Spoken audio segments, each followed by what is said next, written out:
Hi, I'm Melissa at last, and welcome to my channel. Welcome to my garden, Rose Ether Cherubim. Today we are talking about our strength through Christ. And honestly, the past few videos and these next few videos are going to be about strengthening all of our areas that serve God, from making sure that we rest so that we are strengthened and we're resting in God's peace and, getting to a place where we feel renewed every morning and making sure that we take that same rest that God took seriously, that we take it seriously as well. We're re-examining the strength in our faith. Is there any shaky areas? What's going on there? So you're going to hear strength a lot in these next few videos. And today is our strength through Christ. True confidence comes from knowing that God strengthens you in every task, not solely on our abilities or our talents. It's just knowing that God is behind us and is backing us in every venture, every portion of our adventures. And we're okay, we're more than okay because of that. So we're gonna do 3 verses today, and we're gonna start in Philippians 4:13. Then we're gonna jump into 2 Corinthians 12:9 through 10, and then we're ending off in Isaiah 41:10. And I love me some Isaiah. Anytime that I am feeling a little uncertain about things, or my mind begins wandering too much, God brings me to Isaiah 42, and I know that when I'm brought there, okay, I need to settle down and remind myself, strengthen myself in remembering that I have to trust God through all of this. So if I'm trying to think too far ahead or see too far ahead, let me dial it back a little bit and remember that God loves me, that we're his elect, and he has great things planned for us. So let's start in Philippians. And of course, this is a infamous verse. And we are in 4, so chapter 4:13. And I can do all things through Christ, which strengthens me. And it's absolutely the truth. When we are going through things and we are facing things, we have to understand what Christ taught us. And we have to understand the things that God proclaimed over our lives and the blessings that we received thus far. It makes adversity, makes uncertainty look small when we take a look at what Christ has taught us and what God has given us and how he loves us. So next verse, we are in 2 Corinthians 12:9 through 10. Actually, let me jump up to 8 so we get a full understanding.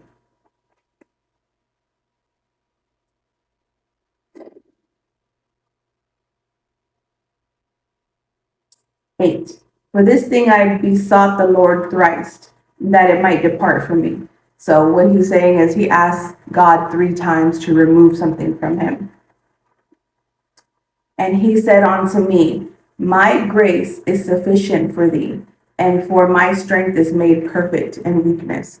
So even if we feel weak, even if we're feeling like we're not doing our best in an area, instead of focusing on that weakness or where we fall short, we need to keep our eyes to God.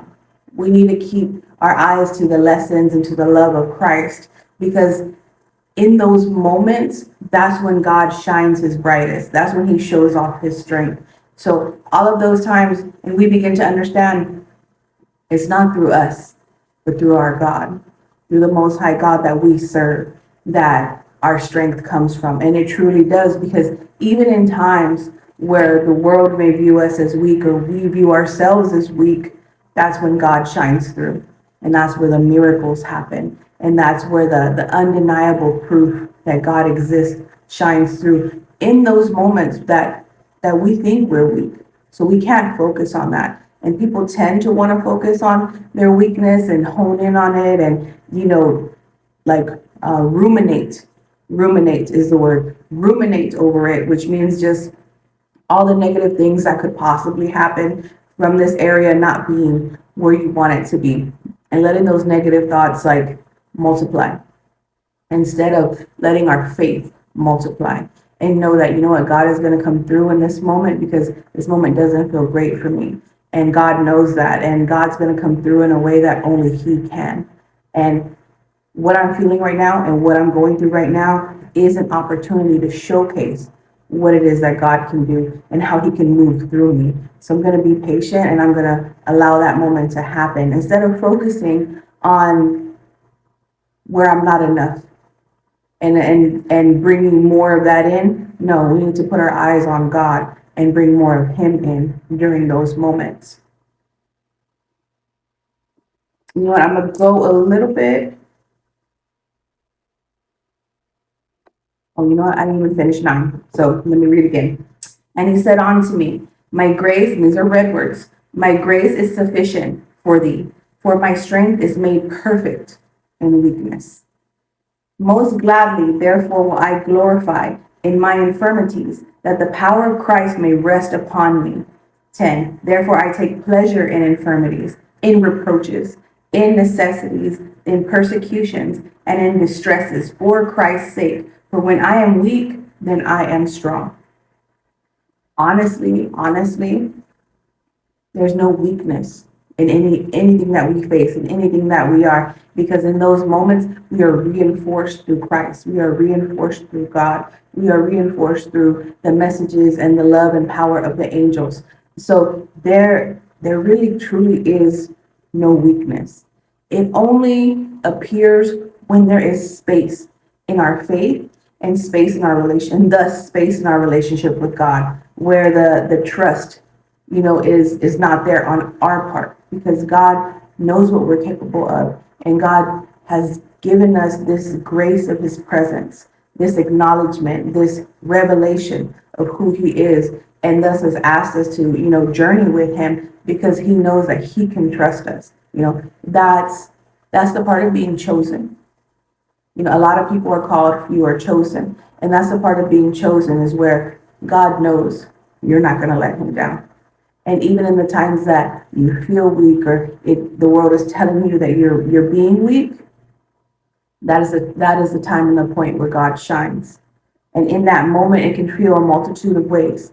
But afterwards, you're going to look back on it. Other people are going to look back on it and be like, you know what, you were really strong during that time. And that's when you tell them, that was God.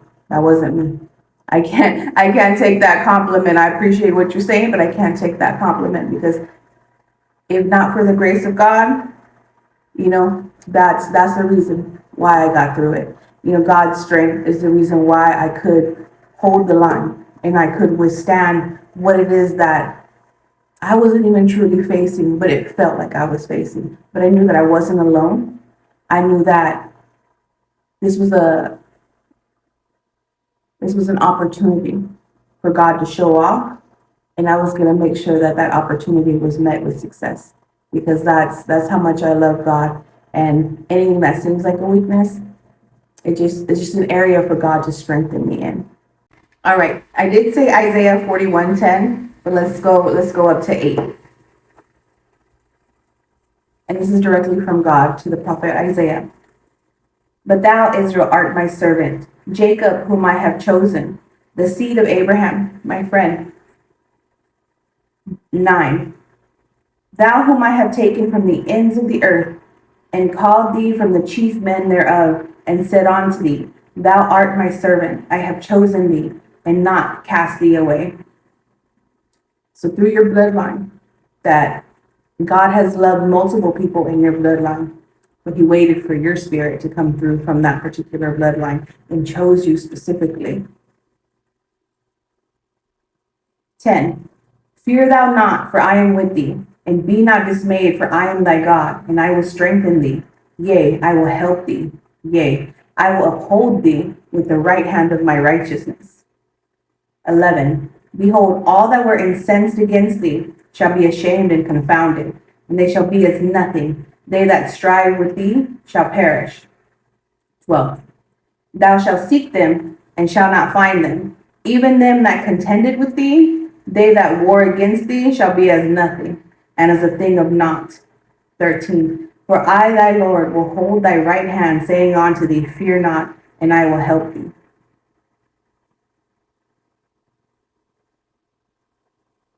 We'll go ahead and go to 14 too. Fear not, thou worm Jacob, and ye men of Israel.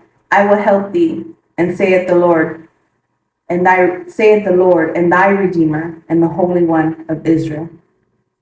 So even people who are set against us, even people like, God says wars against us, we're not even going to run into them. We're not going to find them. They're calling you, they want to jump you, they want to fight you, they're saying everything they want to say in the world. Let them say it. God's going to make sure that they never get there and that they never come across your path, and however way that needs to happen.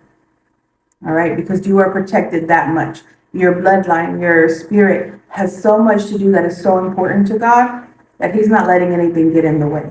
And that is truly where our strength comes from. This is why we only fear the Lord and nothing else. We have work to do. We have adventures to take. And anything that's coming against us that tries to make us feel weak or tries to make us feel small, God is right there next to us, holding our right hand. He said it himself. And he chose you specifically out of your bloodline, out of all the generations, to reveal himself to be with, and to protect. So honestly, where could you ever feel weak again? And that's why it's important to not focus on the things that make us feel small or make us feel weak, but just return our eyes to our great God who has made these amazing promises. And we know that he comes through. It's not just words. It's not just lip service. This is a God that comes through. This is a true God, that is long suffering and is with us through our multitude of seasons, through our multitude of, emotions, through everything that life will ever throw at us. He is there with us, protecting us, loving us, and showcasing through us in those hard moments. And, going through life, and if you've, really been locked in with me and watching all of my videos, there's multiple times where I become vulnerable with you and tell you the areas of which I needed strength. And there was multiple times through multiple seasons, from a young girl, all the way to recently, where I truly just had to rely on God's strength and God's strength only. There were times where I felt worried or concerned or small, in the face of things that were towering over me. And God made a way for me to prevail, be successful every single time I felt that way, and showcase his strength to me, where now I'm not even truly challenged in that way. And in the last few seasons that I've had, of my show, I've not been challenged in that way, because from what I'm understanding and other people understand around me, is that, she believes in God. You can't shake her up, and nor should you try, because, a lot of times people who have, tried to tarnish my reputation or do things against me or just dislike me for no reason, it turns around on them. And I never pray against anybody who's, done me wrong. I never ask God to punish them. That's just not how my heart's set up. I ask for protection in those moments. I tell God, what pisses me off, and, I vent to God about certain things, or, I'll ask God, like, why did that get to me? Why is that messing with my mood right now? Like, usually I can brush it off.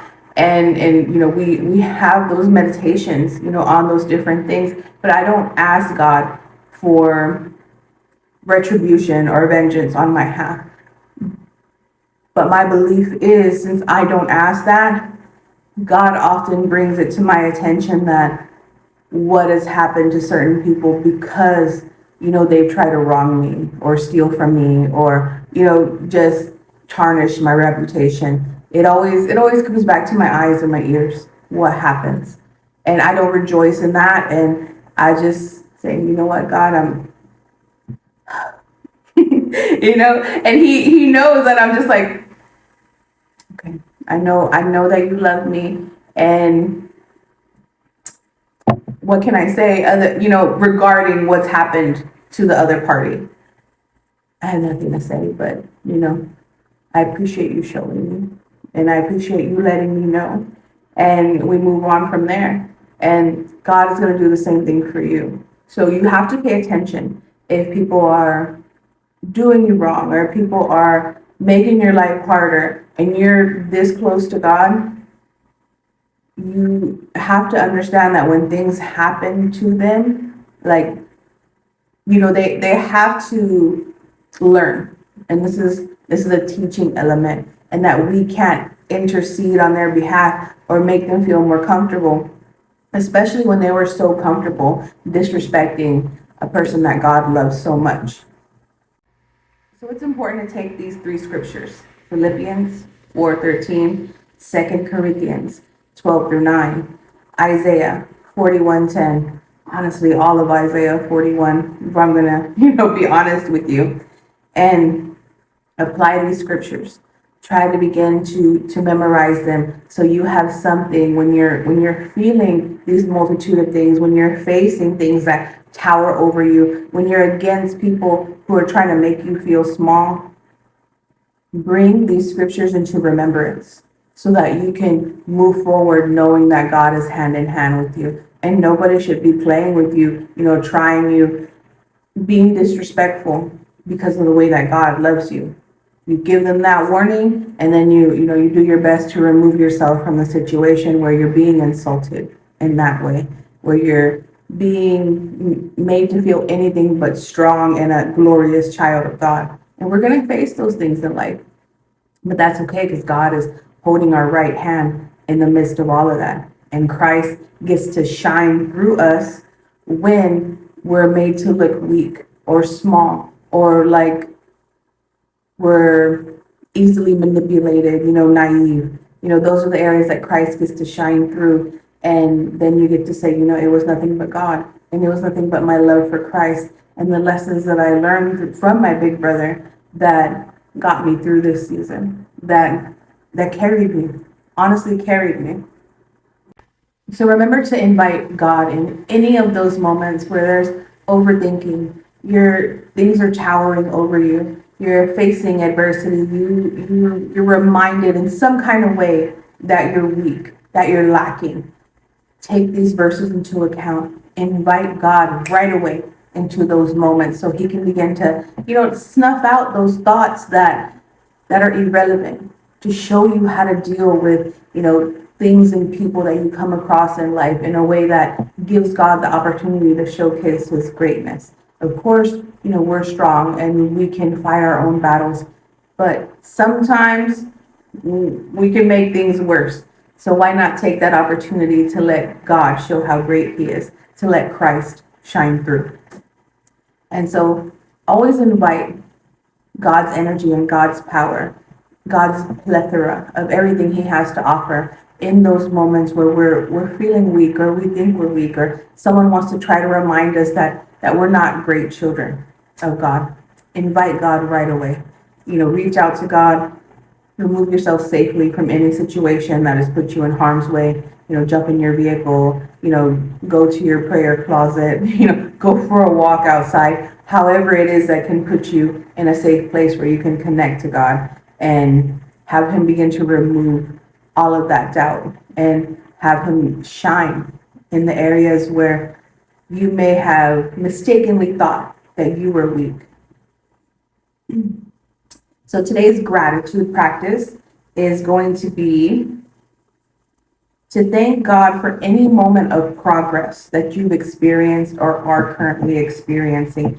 And whether it's a big moment, a small moment, whatever size moment, thank him for that. Give him that gratitude. Give him that acknowledgement where, hey, I noticed that it was like this today. Or I noticed I felt better today. I noticed, the beauty of how I'm getting through summer. What it could be, again, something just small, or it can be something, big that you experience. Always let God know that you're aware of the progress that is happening in your life, the way that he's moving in your life, and always begin to show him gratitude.